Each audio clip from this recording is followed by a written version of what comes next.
우리에게 주시는 하나님의 말씀은 사무엘상 13장 8절부터 14절까지 말씀입니다. 사무엘상 13장 8절부터 14절까지 말씀.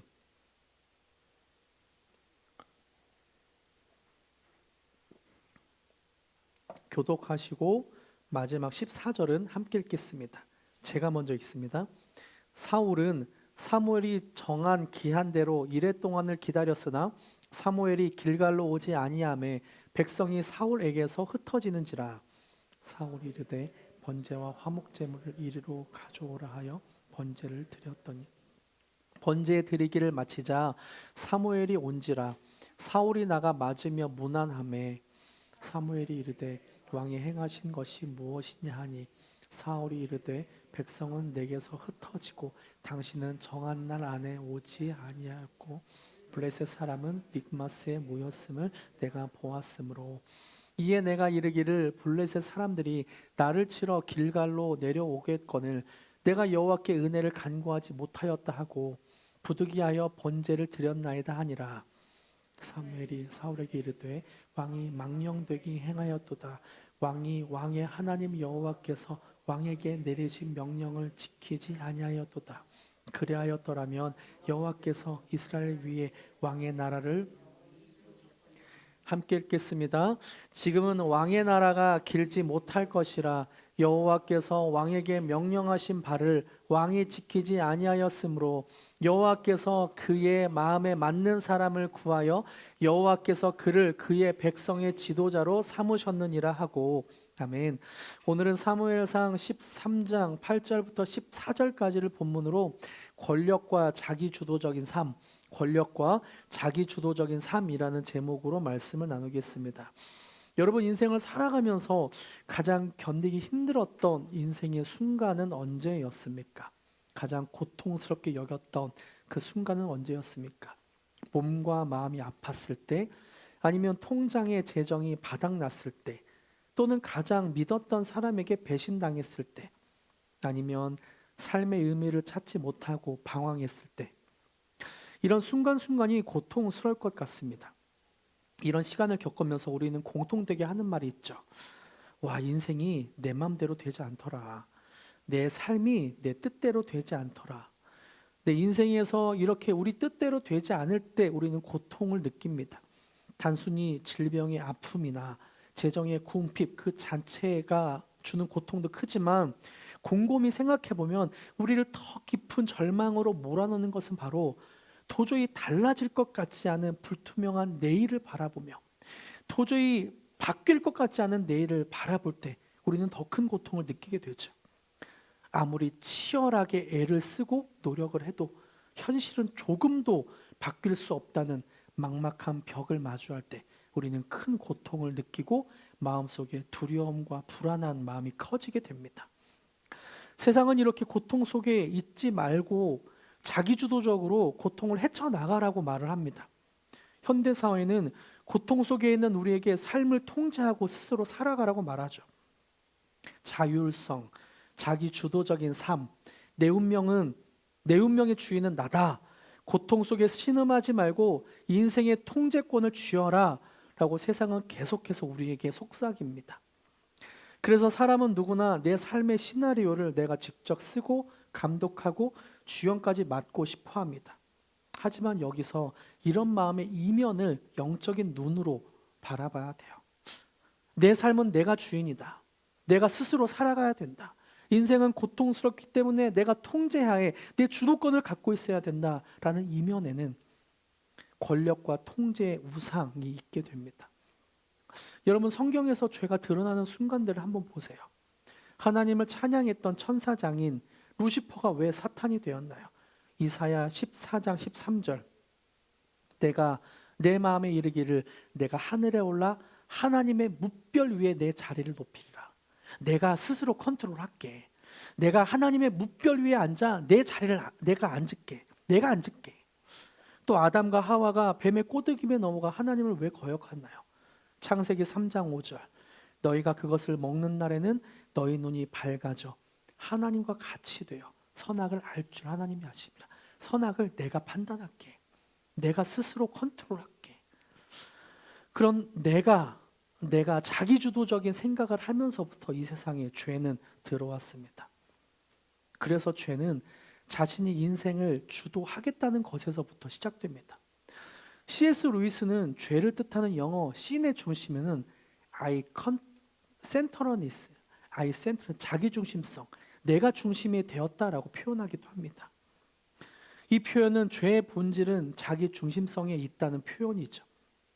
어찌 보면 스스로 하나님이 되려 했던 아담과 하와 이후로 타락한 인간의 가장 뿌리 깊은 본성은 바로 이런 자기 주도적인 삶이었습니다. 솔직하게 우리 내면의 밑바닥을 한번 살펴볼까요? 우리가 이토록 내 인생을 좌지우지하고 싶어하는 진짜 이유가 무엇입니까? 내가 내 인생을 컨트롤하고 싶어하는 진짜 이유, 내 미래가 너무나 불투명하고 불안하기 때문입니다. 그리고 이 불안의 더 깊은 뿌리에는 하나님이 나를 선한 길로 인도하실 수 없어. 내가 하나님을 믿을 수 없어. 하나님이 나의 목자가 되시지 않아 라는 불신이 자리 잡고 있습니다. 하나님을 신뢰하지 못하기 때문에 내가 무언가를 당장 해내야 한다는 압박감에 시달리고 내 힘으로 상황을 컨트롤해야만 마음이 놓이는 거죠. 입술로는 주님이 주인이란 뜻이잖아요. 예수님이 나의 주인입니다 라고 부르지만 실제 삶에서는 예수님이 나의 참된 주인으로 대우하지 않는 모습이 있죠. 오늘 본문에 등장하는 이스라엘 초대 왕 사울도 아이센터러니스, 자기 주도적으로 살려고 했습니다. 하지만 이 선택과 행동들은 그대로 죄로 연결되었죠. 사울을 한번 살펴봅시다. 사울이 어떻게 자기 주도적으로 살려고 했는지. 오늘 본문 사무엘상 13장은 사울 왕의 인생에서 분수령이 되는 사건을 보여줍니다. 사울 왕이 겪었던 상황은 적군인 블레셋이 엄청난 군대를 이끌고 이스라엘로 쳐들어왔을 때였습니다. 성경은 적군인 블레셋의 병거가 3만, 마병이 6천,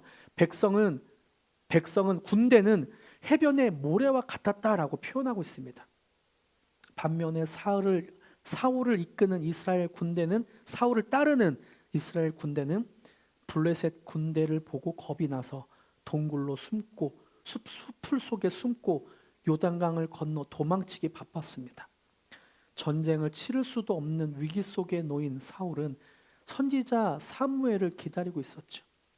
선지자 사무엘이 7일 동안 기다리라고 했기 때문에 사울은 기다렸습니다. 하루 이틀 사울, 적군은 코앞까지 다가오고 있다는 그런 척후병의 이야기가 들려오고 코앞까지 다가왔는데 사무엘은 도착하지 않는 거예요. 사울은 피가 마르는 심정이었을 것입니다. 적들은 자신을 죽이겠다고 쳐들어오고 있는데 하염없이 손 놓고 기다려야만 하는 순간이 사울은 고통스러울 거예요. 그리고 마침내 7일째가 되었습니다. 해가 뉘엿뉘엿 저물어 가는데 사무엘은 나타나지 않아요. 이때 사울의 내면을 뒤흔드는 결정적인 사건이 8절 후반부에 나옵니다. 같이 읽어볼까요? 시작.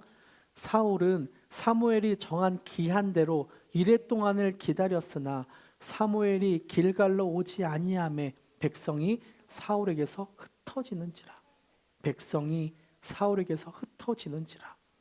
사울은 자기 왕국을 세우고 싶었거든요. 내 힘으로 백성들을 컨트롤하고 싶었거든요. 그런데 백성이 사울에게서 흩어지는지라. 이것이 사울의 마음을 뒤흔들었습니다. 자신이 어떻게 할 수 없는 상황에서 사울은 견딜 수 없는 극도의 불안이 사로잡혔죠.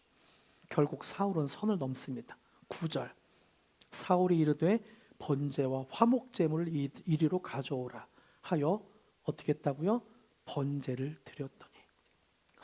제사장만 드릴 수 있는 번제를 사울이 직접 집도하죠.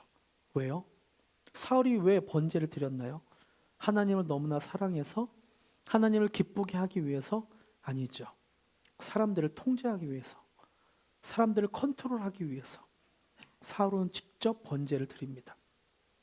흩어지는 백성들의 마음을 붙잡고 붕괴되는 자신의 왕국을 지키고 싶어서 직접 자신이 번제를 드리죠. 번제를 통해 하나님을 이용하고 있습니다. 결국 사울은 자신의 불안으로 번제를 드려 사람들을 통제하고 싶어 했습니다. 사울은 자신의 권력을 유지하기 위해 자기 주도적인 삶을 살기 위해 번제를 드렸죠. 사울은 이스라엘의 왕이었지만 결코 자유롭지 않았습니다. 사람들의 시선에 묶여 있었고 흩어지는 권력을 유지하기 위해 늘 노심초사했습니다. 자기가 파놓은 웅덩이를 지키기 위해 평생을 불안에 떨며 살았어요. 사울은 원래 처음 왕으로 뽑혔을 때 진보다리 사이에 숨어서 내가요? 그랬을 정도로 자존감이 낮았습니다. 그래서 다른 사람들이 자신의 말에 따르는 권력이 자기의 텅 빈 내면을 채워주는 어떤 그런 우상처럼 다가왔을 것 같아요. 사울에게 왕이라는 권력은 단순한 직책이 아니라 그의 내면을 채워주는 그런 우상으로 자리 잡기 시작했습니다. 백성들이 흩어진다는 것은 더 이상 내 말을 따르지 않고 내 마음에 채워야 되는 것들이 흩어진다는 마음에 그 공포감에 사울은 번제를 드린 거죠. 그리고 그런 공포감이 자기의 존재가 지워지는 것 같은 느낌을 받았습니다. 사울은 자신의 권력을 지키려 노년에는 자기 사위 다윗을 죽이려 10년 동안 쫓아다녔고 심지어 다윗을 도왔다는 의심만으로 하나님의 제사장 85명을 무참히 학살까지 했습니다. 그리고 극도의 불안을 견디지 못해 자기의 왕국을 건설하게 누구한테 뺏길 것에 대한 불안함으로 신접한 무당을 찾아가는 행동까지 하죠. 사울의 내면에는 자기의 권력을 유지하기 위해 자기 주도적인 삶을 살기 위한 그 마음으로 가득 채우고 싶어 했습니다. 하지만 그 텅 빈 마음을 채우려고 할수록 그는 계속해서 죄된 행동을 할 수밖에 없었죠. 사실 우리도 사울과 별반 다르지 않을 때가 많습니다. 인생을 살면서 내일을 알지 못해서 또 내일이 불투명해서 내가 주도적으로 행동해야 될 것 같고 내 주도권 안에 무언가를 두려워할 때가 많이 있죠. 노력할 때가 있죠. 가정에서 아이들의 미래를 내 계획표대로 이끌려고 하고 직장에서는 내 자리와 평판을 지키기 위해 무리수를 두기도 합니다. 통장 잔고를 보며 내 미래의 안정망을 내 힘으로 견고하게 짜 맞추려고 하고 겉으로는 지혜롭고 책임감 있는 모습 같지만 그 마음 깊은 곳에는 하나님에 대한 불신과 사울과 똑같이 불안과 두려움을 가지고 텅 빈 마음을 채우고 싶어서 무언가를 계속 컨트롤하려고 합니다. 내가 세운 왕국이 당장이라도 무너져 내릴 것 같은 두려움과 불안으로 내 삶을 통제하고 주변 환경을 컨트롤하려고 하죠. 이 두려움의 가장 깊은 뿌리에는 무엇이 있을까요? 바로 하나님을 향한 불신이 있습니다. 하나님이 내 삶의 주인이시며 그분이 나를 가장 선한 길로 인도하시는 참된 목자라는 사실을 믿지 못하기 때문에 자기 주도적으로 인생을 설계하고 살려고 하죠. 팀 켈러 목사님은 권력과 통제 우상에 대해 이렇게 진단해요. 같이 읽어볼까요? 시작. 권력의 우상은 환경과 사람들을 내 뜻대로 조종하여 나의 안전을 확보하려는 강박적인 욕망이다. 통제력이 상실될 때 이 우상은 극도의 두려움과 분노를 일으킨다. 통제력이 상실될 때 우리의 마음에 어떤 감정이 생긴다고요? 두려움과 분노를 일으키게 된다는 거죠. 다른 사람에게 두려움을 느끼고 다른 사람에게 분노를 느끼게 된다는 거죠. 이처럼 불안에 떠밀려 내가 삶의 주도권을 쥐려 할 때 필연적으로 따라오는 것이 있습니다. 바로 두려움과 분노라는 거예요. 이런 두려움과 분노로 다른 사람들을 통제할 때 다른 사람들이 말을 듣지 않으면 두려움과 분노로 그렇게 표출되게 된다는 거죠. 그리고 또 한 가지, 내 행동을 정당화하려는 치열한 자기 합리화 속에 빠져들게 됩니다. 끝까지 하나님을 신뢰하며 기다리지 못한 그 사울은 그럴싸하게 명분을 만들어내요. 11절과 12절 뭐라고 말하나요? 같이 읽어볼까요? 시작. 사무엘이 이르되 왕이 행하신 것이 무엇이냐? 사울이 이르되 백성은 내게서 흩어지고 당신은 정한 날 안에 오지 아니하고 블레셋 사람은 믹마스에 모였음을 내가 보았으므로 이에 내가 이르기를 블레셋 사람들이 나를 치러 길갈로 내려오겠거늘 내가 여호와께 은혜를 간구하지 못하였다 하고 부득이하여 번제를 드렸나이다 하니라. 사울이 뭐라고 하나요? 부득이하여 번제를 드렸나이다. 백성은 흩어지고 당신은 늦고 적은 쳐들어오는데 내가 뭐 어쩌라고요. 그래서 내가 부득이하여 번제를 드렸나이다. 이 말을 현대어로 바꾸면 이럴 것 같아요. 하나님, 나도 어쩔 수 없었습니다. 내 인생이 다 무너지게 생겼는데 가만히 앉아서 기도만 하라고요? 기도해서 떡이 나오나요? 기도해서 뭐가 달라지나요? 어떻게든 내가 나서서 상황을 주도해야죠. 내가 쥐지 않으면 죽을 판이라고요. 내가 행동하지 않으면, 내가 뭐라도 하지 않으면 난 죽겠다니까요. 여러분, 사울의 이 절규가 남일처럼 들리십니까? 사실 이것은 우리 내면에서 매일같이 울리는 우리의 목소리이기도 하죠. 우리는 매 순간 자기 주도라는 근사한 방패 뒤에 숨어 하나님을 밀어낼 핑계를 찾습니다. 에이, 하나님, 당장 이번 달 카드 결제 대금이 부족해요. 매출이 바닥을 치는데 어떻게 가만히 있겠어요? 어떻게 하나님만 바라보겠습니까? 하나님, 제가 발로 뛰고 사람을 만나고 수단과 방법을 가리지 않아야 하는 게 현실 아닌가요? 현실과 믿음은 다르잖아요. 이러면서 내 인생을 내가 통제하려고 합니다. 자녀가 입시나 취업의 문턱에서 흔들릴 때면 지금은 기도보다 학원 다녀야 돼. 또 학원 하나 더 다니고 그리고 이 주일에도 공부해야 돼. 그리고 직장에서 주일에 뭔가 한다고 하면 에이, 하나님, 이 정도는 할 수 있잖아요. 이 정도는 내가 신앙보다 이 정도는 내 인생을 챙겨야 되잖아요. 내가 주도적으로 나서야지요. 그러면서 합리화를 하기도 합니다. 하나님께 맡겼다가 바보 취급 당하면 어떡합니까? 하나님께 맡겼다가 내가 손해보면 어떡합니까? 이제는 내가 목소리를 내고 내 실력을 내가 증명하고 내 자리를 지켜야겠습니다. 내 운전대를 내가 쥐어야겠습니다.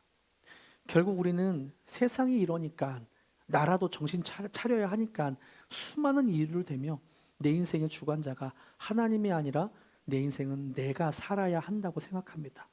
상황이 이래서 부득이하게 라고 끊임없이 핑계를 대며 하나님을 믿지 못하고 있죠. 이렇게 끈질긴 통제의 우상에서 우리는 어떻게 벗어날 수 있을까? 권력과 자기 주도적인 우상을 우리는 어떻게 해결할 수 있을까요?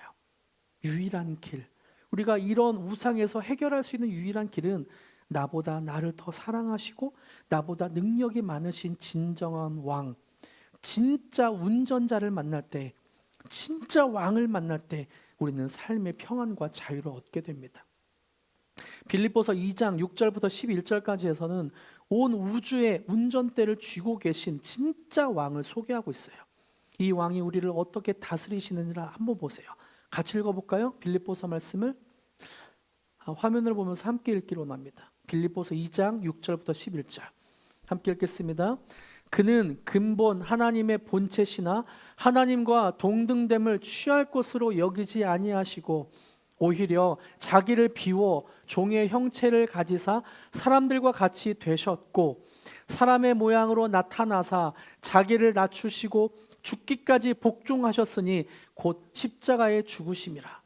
이러므로 하나님이 그를 지극히 높여 모든 이름 위에 뛰어난 이름을 주사 하늘에 있는 자들과 땅에 있는 자들과 땅 아래에 있는 자들로 모든 무릎을 예수의 이름에 꿇게 하시고 모든 입으로 예수 그리스도를 주라 시인하여 하나님 아버지께 영광을 돌리게 하셨느니라. 온 세상을 창조하시고 다스리시는 왕이신 예수님은 하나님의 본체이시지만 자기를 비워 사람의 모양으로 이 땅에 오셨습니다. 그리고 십자가에 죽으셔서 하나님께 순종하셨고 이 순종으로 인해 10절과 11절의 결과가 나타나게 되었죠. 하늘에 있는 자들과 땅에 있는 자들과 땅 아래에 있는 자들로 모든 무릎을 예수의 이름에 꿇게 하시고 모든 입으로 예수 그리스도를 주라 시인하며, 모든 입으로 예수 그리스도가 주인이시다 시인하며 하나님 아버지께 영광을 돌리게 하셨느니라. 이 세상의 운전대는 누가 갖고 있나요? 이 세상의 주인은 누구입니까? 바로 예수 그리스도라고 성경은 분명히 못 박아 말씀하고 있습니다. 우리가 우리 인생의 운전대를 내려놓을 수 있는 힘은 여기서 나옵니다. 아, 우주를 통치하시는 분은 예수님이구나. 우주를 통치하시는 왕께서 나를 위해 자기 생명을 내어 주시기까지 하셨구나. 하늘에 있는 자들과 땅에 있는 자들과 땅 아래에 있는 자들이 다 예수 이름 앞에 무릎을 꿇고 있구나. 내가 내 삶을 억지로 방어하지 않아도 예수님을 내 인생의 주인이라 시인하며 나는 안전하구나. 예수 그리스도를 내 입으로 주인이라 시인하며 나는 안전하구나. 여러분, 참된 믿음이란 무엇인가요? 믿음은 내가 운전대를 꽉 쥐고 있던 손의 힘을 빼고 내 운전대를 예수님께 맡기는 겁니다. 내 삶의 진정한 능력과 피난처, 그리고 유일한 인도자가 오직 예수 그리스도 한 분뿐임을 내 존재 깊은 곳에서 인정하고 나는 항복하는 거예요. 여호와는 나의 목자시니 내가 부족함이 없으리로다 라고 고백한 다윗은 이런 믿음의 비밀을 알았던 사람입니다. 시편 23편은 다윗이 성공했을 때, 평안할 때 푸른 초장에 누워서, 잔디밭에 누워서 한 고백이 아닙니다. 다윗은 자신을 죽이려는 사울 왕의 칼날을 피해 유대 광야를 돌면서 언제 죽을지 모르는 불안 속에 있었어요. 이런 사울의 칼날에 있을 때, 또 블레셋의 적군의 칼날에 놓여 있을 때 다윗은 고백하는 거예요. 시편 23편, 여호와는 나의 목자시니 내게 부족함이 없으리로다. 그가 나를 푸른 풀밭에 누이시며 쉴만한 물가로 인도하시는도다. 내 영혼을 소생시키시고 자기 이름을 위하여 나를 의의 길로 인도하시는도다. 때로 내가 사망의 음침한 골짜기로 다닐 때도 있지만 해를 두려워하지 않을 것은 목자 되신 주께서 나와 함께 하심이라. 주의 지팡이와 막대기가 나를 안위하시나이다. 주께서 내 원수의 목전에서, 적군의 목전에서, 적군의 눈앞에서 밥상을 차려주시고 기름을 내게 머리에 부으셨으니 내 잔이 넘치나이다. 평안하게 밥을 먹을 수 있게 됩니다. 내 평생에 선하심과 인자하심이 반드시 내 뒤를 따라오고 있고, 여호와가 내 앞에 목자가 되셔서 날 인도하고 있기 때문에 여호와의 집에서 내가 영원히 함께 살 것입니다. 삶의 주도권이 완전히 상실된 다윗은 시편 23편을 고백하고 있는 거예요. 뿐만 아니라 삶의 주도권이 완전히 상실된 처절한 바닥의 인생에서 다윗은 시편 18편을 또 고백합니다. 시편 18편이 언제 노래했는지 그 앞에 나오고 있어요.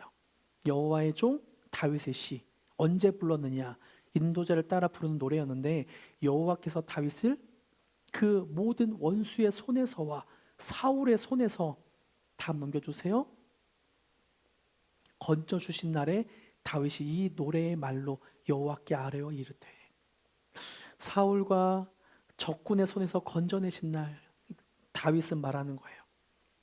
나의 힘이신 여호와여, 내가 주를 사랑하나이다. 여호와는 나의 반석이시요 나의 요새시요 나를 건지시는 이시요 나의 하나님이시요 내가 그 안에 피할 나의 바위시요. 다윗은 자기의 진짜 목자가 누구인지, 자기의 산성이 누구인지, 자기의 방패나 반석이 누구인지를 진짜로 알았습니다. 그래서 환경이 어떠하던, 어떤 환경 속에 있던 하나님이 나의 목자이십니다 라고 고백할 수 있었던 거죠. 다윗은 상황을 통제할 수 없어도 온 우주의 통치자이신 주님이 나와 함께 하심을 믿었습니다. 여러분, 우리의 진정한 안정감은 어디에서 올까요? 우리의 마음의 평안은 어디에서 올까요? 미래에 일어날 모든 변수를 빈틈없이 통제하거나 남들이 부러워할 만한 조건들을 완벽하게 갖추었을 때 주어지는 것이 아닙니다. 참된 평안은 내 통장 잔고나 내가 컨트롤 하에 있는 상황이나 어떤 그런 조건들에 있는 것이 아니에요. 내 인생의 폭풍 가운데서도 그저 주님과 함께 있다는 그 사실만으로 우리는 넉넉하게 평안을 누릴 수 있게 됩니다. 우리를 통제의 노예 상태에서 건져내시기 위해 예수님은 친히 십자가라는 가장 끔찍한 사망의 골짜기로 걸어 들어가셨습니다. 그곳에서 모든 주도권과 생명마저 포기하시며 우리의 완전한 목자가 되어 주셨죠.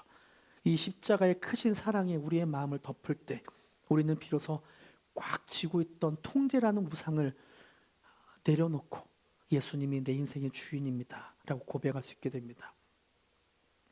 여러분, 여전히 내 인생의 운전대를 내가 쥐어야만 마음이 편하십니까? 내 남편, 내 아내, 내 자녀가 내 뜻대로 움직여지지 않아서 분노가 치밀어 오르고 밤잠을 설치고 계십니까? 알 수 없는 미래와 통제할 수 없는 재정의 문제, 건강의 문제 앞에서 두려워 떨며 사울처럼 내가 직접 이 상황을 어떻게든 돌파해 보겠다고 발버둥 치고 계십니까? 우주를 다스리시는 하나님이 우리를 너무나 사랑하셔서 우리를 위해 하나뿐인 아들인 생명마저 통제하지 않으시고 내어주셨습니다. 그토록 선하시고 아름다운 하나님이 우리의 오늘과 내일을 가장 선한 길로 인도하십니다. 우주의 CEO 되신 하나님이 우리의 아버지가 되세요. 온 우주를 창조하셨고 다스리고 계신 CEO 되신 하나님이 우리의 아빠, 아버지가 되십니다. 할렐루야. 이 위대한 복음의 은혜가 저와 여러분의 삶 가운데 충만하시기를, 터진 웅덩이를 버리고 생수의 근원 되신 주님의 품 안에서 참된 자유와 평안을 누리시길 축복합니다. 말씀을 맺겠습니다. CCC 설립자인 빌 브라이트 박사가 만든 신앙의 3F가라는 그림이 있습니다. 이 그림은 우리의 신앙 여정을 잘 보여주고 있는 것 같아요. 신앙을 잘 보여주고 있습니다. 이 기차가 기관차가 있고, 그리고 석탄을 실은 칸이 있고, 그 다음에 사람을 실은 칸이 있습니다. 이것을 기차가 움직이게 되는 것은 기관차가 움직일 때 석탄이 기관차에 연료를 공급하고, 그리고 그 뒤에 사람들을 실어 나르는 그 기차의 모습을 보여주고 있죠. 우리의 신앙도 마찬가지인 것 같아요. 우리의 신앙을 이끄는 것은 팩트, 사실입니다. 진리예요.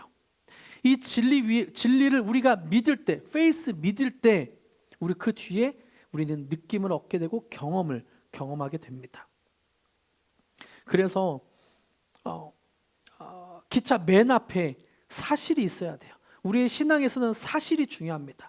하나님의 진리가 무엇인가? 하나님의 말씀이 무엇인가? 하나님의 성품이 무엇인가? 그 신실하심을, 그 사실을 우리가 믿을 때, 우리가 진짜 믿을 때 그 뒤에 우리의 감정으로 느끼는 느낌이 오게 되고, 또 때로 경험도 오게 된다는 거예요. 근데 문제는 많은 그리스도인이 느낌이나 경험이라는 객차를 기관차 자리에 두려고 한다는 거예요. 에이, 내가 경험해봤어. 에이, 내 느낌에는 그게 아니야 라고 할 때 팩트가 뒤로 가게 돼요. 그러면서 우리의 믿음이 그 느낌이나 감정에 끌려가게 될 때 우리의 신앙은 흔들리게 됩니다. 기분이 좋으면 믿음이 있는 것 같고, 상황이 안 좋아 느낌이 우울하면 하나님이 안 계신 것처럼 느껴집니다. 하지만 기차를 이끌어갈 수 없어요. 우리의 느낌과 경험은 천차만별이고 늘 변합니다. 우리는 경험을 쫓는 사람이 아니라 사실, 팩트, 진리를 쫓는 사람입니다. 진리가 이끄는 기차에 믿음의 연료를 부을 때 비로소 평안이란 느낌을 얻게 되고요. 또 하나님이 어떤 분인지 우리는 경험으로 경험하게 된다는 거예요. 그렇다면 우리가 기관차에 부여해야 할 믿음의 본질은 무엇일까? 진짜 성경이 말하는 팩트는 무엇일까? 우리가 믿어야 할 내용은 무엇일까? 히브리서 11장 6절은 말씀하고 있습니다. 같이 읽어볼까요? 우리가 믿어야 될 내용, 시작. 믿음이 없이는 하나님을 기쁘시게 하지 못하나니 하나님께 나아가는 자는 반드시 그가 계신 것과 또한 그가 자기를 찾는 자들에게 상 주시는 이심을 믿어야 할지니라. 믿음이 없이는 하나님을 기쁘게 하지 못한대요. 그래서 우리가 어떤 것을 믿어야 되냐면 반드시 그가 계신 것과 또한 그가 자기를 찾는 자들에게 상 주시는 이심을 믿어야 할지니라.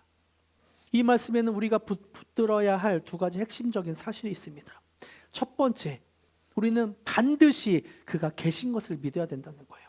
반드시 그가 계신 것. 이것은 단순히 하나님의 존재를 지식적으로 아는 것을 넘어섭니다. 지금 이 순간 내 통제 불능의 상황 한복판에서도 하나님은 살아계시다. 하나님은 살아계셔서 오늘 역사하신다. 하나님은 내 삶을 인도하신다 라는 것을 믿어야만 된다는 거죠. 그리고 두 번째, 그분은 어떤 분이신가? 반드시 상 주시는 이심을 믿는 거죠. 여기서 상은 단순히 세상적인 보상을 의미하지 않습니다. 하나님을 찾는 자를 결코 외면하지 않으시고 가장 선한 길로 인도하시는 하나님의 성품을 믿는 것, 이런 성품을 믿는 것을 말하고 있어요. 내가 운전대를 놓아도 망하지 않게 하실 분, 나에게 상 주실 분, 그분이 하나님이다.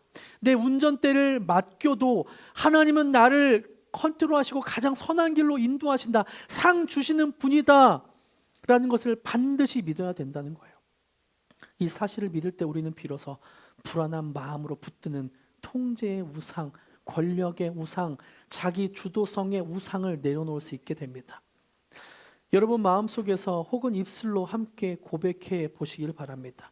이제 이 진리의 기관차에 우리의 믿음 연료를 실어서 매일매일 고백할 때 그 뒤에 우리의 마음의 느낌이 있게 될 거예요.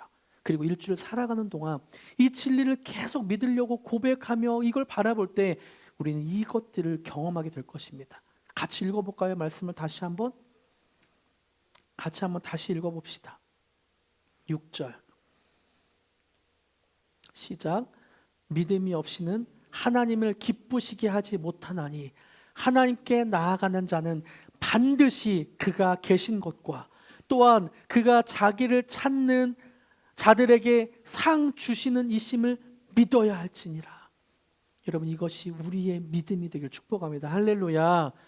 우리에겐 참된 왕이 계십니다.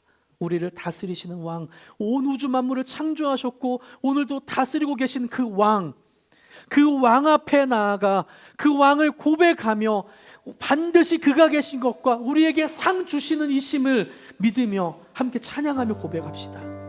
주님만이 왕이십니다. 선포합시다.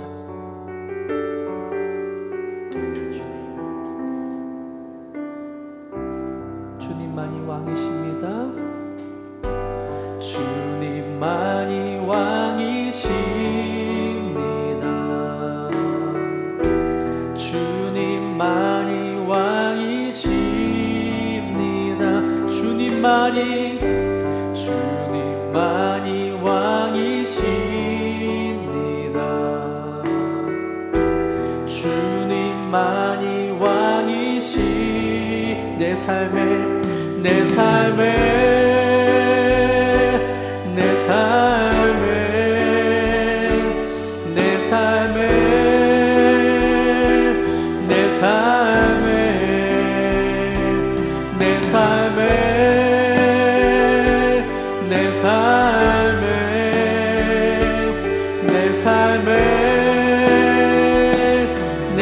주님만이 왕이십니다. 주님만이 왕이십니다.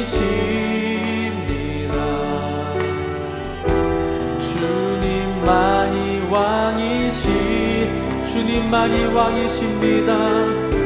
주님만이 왕이십니다. 주님만이 왕이시 이곳에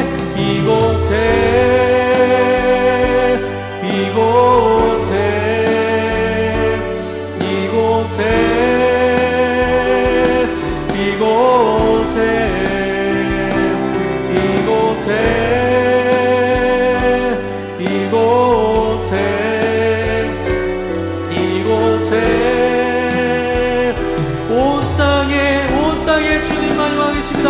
온 땅에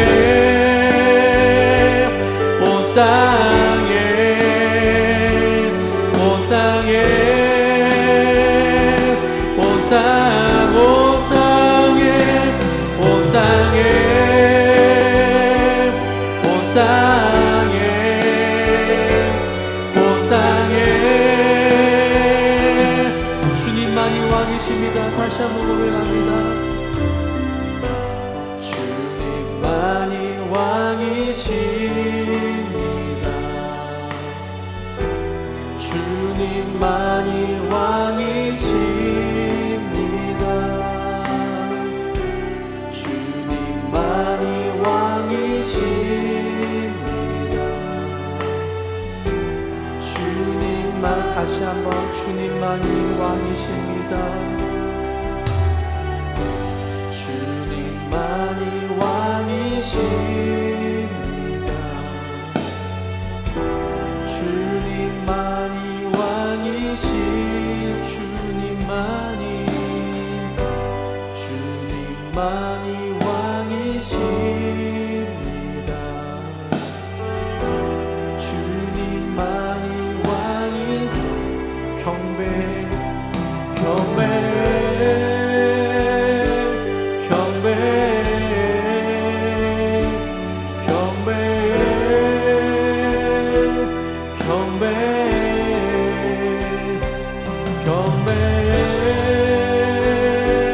경배 경배 경배. 우리 함께 기도하기 원합니다.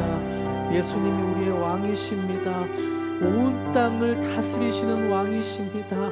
우리를 다스리시는 왕이십니다. 그런 왕이신 하나님을 선포하며 함께 기도하기 원합니다. 주여 한번 외치고 왕이신 하나님을 믿겠다고, 믿길 간절히 원한다고 주여 한번 외치고 기도하시겠습니다. 주여, 하나님 주님만이 우리의 왕이십니다. 예수님만이 왕이십니다. 온 땅을 다스리시는 왕이십니다. 우리를 통치하시고 온 땅을 창조하셨으며 다스리고 계신 왕이십니다. 하나님이 왕이십니다. 하나님 우리 왕이십니다. 예수님 우리 왕이십니다. 우리를 다스려 주시옵소서. 이것들을 우리가 마음으로 믿게 하여 주시옵소서. 예수님 우리 왕이라고 우리가 믿게 하여 주시고, 그래서 우리 느낌이나 경험이 아니라 예수 그리스도가 왕이심을 믿고 일주를 살아가게 하여 주시옵소서. 오 주님 우리를 다스려 주시옵소서. 왕신 하나님, 왕신 예수 우리를 다스려 주시옵소서. 우리의 연약함을 주께 드리오니 주님 우리를 다스려 주시옵소서. 왕으로를 통치하여 주시옵소서. 왕이신 예수 우리가 믿을 수 있도록 주님 더 강력하게 통치하여 주시옵소서. 온 우주의 왕이시며 통치자이신 하나님 아버지, 블레셋의 위협 앞에 조급해하며 스스로 제사를 드렸던 사울처럼 하나님을 기다리지 못하고 내 힘으로 상황을 조작하려 했던 우리의 어리석음을 불쌍히 여겨 주시옵소서. 우리가 움켜진 운전대가 우리를 구원할 수 없음을 고백합니다. 우리의 왕은 오직 하나님이심을 고백합니다. 그 예수 그리스도의 깊은 사랑이 우리를 다스려 주시었고, 왕 되신 주님이 온 땅을 창조하시고 다스리신 주님이 우리를 다스려 주시옵소서. 그래서 그 십자가 사랑을 깊이 믿고 바라보며 왕 되신 주님을 바라보며 일주일을 살아갈 때 그 팩트가 우리의 믿음이 되게 하시고, 그것을 넘어서 우리의 느낌이 되며 일주일 살아가는 동안 경험이 될 수 있도록 우리를 붙잡아 주시옵소서.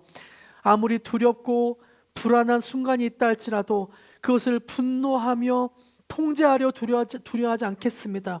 우리의 운전대를 주님께 드립니다. 주님이 받아주시고 우리를 다스려 주시옵소서. 우리의 왕 대신 우리를 다스리시는 예수님의 이름으로 기도드립니다.